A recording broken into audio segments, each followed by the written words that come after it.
Hey guys, Brent Boyer here from Adam. So let's talk divorce. I want to talk today about mandatory versus permissive agreements in a divorce judgment. So when you're getting to the final stages of your divorce, you're reaching an agreement on things. I want to talk about categories that are required and categories that are not required, things that you could do if you want to agree to, and things that you must do and must agree to. So a couple examples. There are a few things here when you're reaching a settlement agreement in your divorce. For example, if you have children, if you have minor children, there might be a discussion about extracurricular activities like soccer, travel hockey, volleyball, whatever the expenses might be for a child.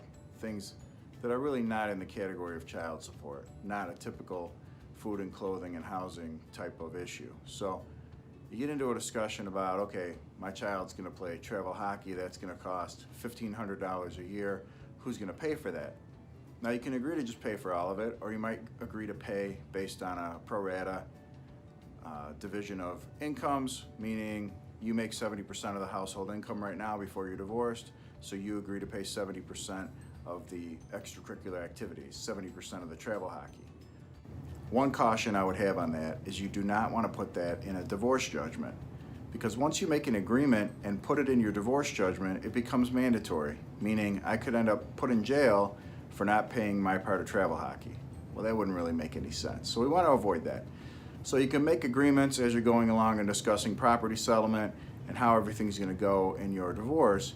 You can agree on who's going to pay their share of the extracurricular activities, hockey, whatever it might be. But you do not want to put that in your judgment. So one category that works like that is extracurricular activities for minor children. Another category that works that way, that comes up in divorce settlements, is college expenses. So same idea here. You could agree to pay part of the kid's college expenses. You might agree to be saving for it, whatever age they're at, you're looking forward to that and planning on helping them and paying your share. But what you do not want to do is go one step further and include that in your divorce judgment.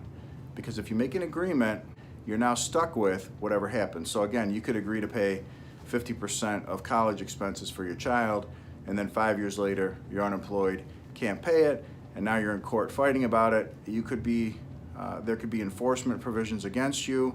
The extreme example being you could be put in jail for not paying your share of your child's college expenses. You also want to avoid the whole deadbeat sort of approach to life that, well, he's ordered to pay part of college or he's ordered to pay part of travel hockey, that's why he does it. What you want is to keep voluntary payments, voluntary expenses for children voluntary. Don't turn them into involuntary, turn them into mandatory, and make them part of your divorce judgment or part of a court order. So the two categories to avoid there are extracurricular expenses and college expenses. Those are two things to stay away from. Make agreements on them, make side agreements, have discussion, make promises, but keep them out of court orders. I hope that helps. Don't forget to hit subscribe and like on the video, and if you have any questions, phone number and email are at the end of the video.